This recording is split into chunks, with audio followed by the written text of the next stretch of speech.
Good morning, folks. It's Monday the 14th of February 2022 and it's time for another SNP Peterhead Mythbuster.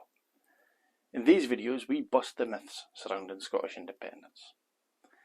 Now this video is part 2 of a 3-week series in which we're addressing the issue of pensions. Now last week in part 1 we began by busting the myth that state pensions are under threat in independent Scotland by showing you that they weren't. This week we are going to show you why Scottish state pensioners will actually be exponentially better off post-independence. Now whenever you hear our Tory chums talking up Britain, you'd think it was an amazing country, one of the great nations in the world, one of the G7, etc, etc. It sounds pretty awesome being in the United Kingdom. And they're astounded, or in some cases even offended, that anyone would even dare to think otherwise. So it may surprise you to learn that the UK state pension is actually the worst in the developed world. Look at this graph here showing pension provision against career average salaries. Now the thick blue line is the state pension, ours is 28%. The thin black line is the combination of the state pension topped up by privately held funds. Now, as we start moving our graph to the right, we pass nations all much poorer than the United Kingdom, Estonia, Latvia, Slovenia, nations basically plundered by the Soviet Union and then cut adrift. And even starting from scratch, these nations are already outperforming the United Kingdom, which is allegedly one of the great nations of the world. And then we get to the middle of the graph where we find the OECD average, where a pension is currently 58% of career average earnings.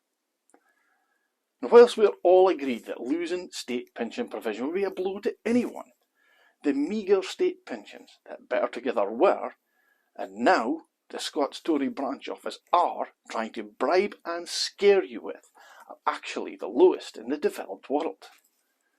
In the United Kingdom, one of the world's great nations, built on the backs of our proud industrial heritage, which was in turn powered by the efforts of our older and now retired workers. A nation which was saved from tyranny and fascism by the heroism and in many cases heroic sacrifice of so many of our older citizens, values them so little, it repays their past efforts, heroism and their sacrifice with the lowest state pension in the developed world. Does that make you proud to be British? Does anyone even think this is remotely acceptable? The SNP don't think so, which is why we want to change it.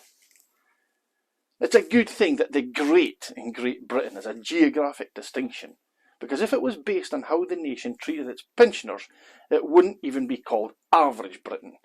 It would probably be called Worst Britain. But the SNP recognises the efforts and sacrifice of our older citizens, and in an independent Scotland, we will reward them with a state pension that they deserve.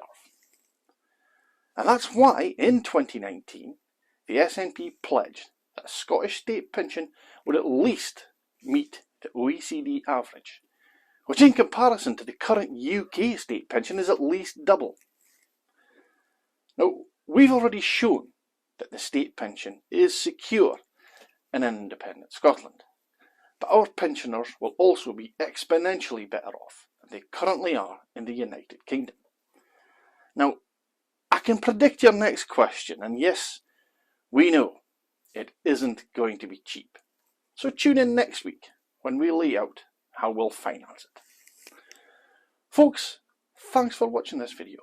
Please feel free to share it with anyone you like, especially any sceptical pensioners that you might know. Cheers.